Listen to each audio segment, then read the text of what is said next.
Magandang araw mga ka-sound. Sa una sa lahat, maraming salamat kay Sir Pearl Ninya Gemarino, no? So bumili si Sir ng dalawang LB150. So taga Gimbal, Iloilo si Sir. So satisfied po siya sa ating LB150 na ito. Ginamit nila sa pang-disco yung ating LB150 and then satisfied po yung mga nag-disco, no? Ang ating LB150 na ito, kaya na po nitong umabot sa ulap. So makikita po ninyo 150 watts ito. Pero kayang-kaya na po nitong sumabay sa mga sa mga malalakas po ng mga beam light. Ay, naka DMX controller po tayo dito. Yan po yung mga galawan po niya.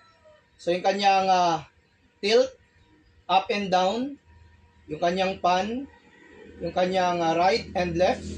So kahit na big event, kayang-kaya na po nitong i-accommodate. Lalong-lalo na kung marami po kayong ganitong klaseng LB150. So si Sir Pearl, no, satisfied po siya. Bibili pa daw siya ng 2 piraso ng ating LB150 na Big Dipper na ito.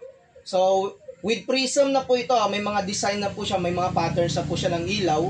So magagamit nyo talaga ito sa mga wedding, sa mga birthday, kahit yung mga yung mga bonggang mga event po ninyo, kaya-kayang pailawan na ng ating LB150 na ito, no. So meron kayong 8 piraso nito, 4 na piraso, okay na okay po ito mga ka-sounds.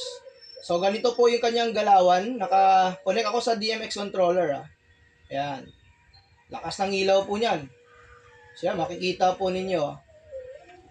So ito po yung ating LB150, 150 watts. So kung gusto niyo mag-avail ng ganitong klaseng moving head po natin, paki-click nyo lang po yung ating yellow basket.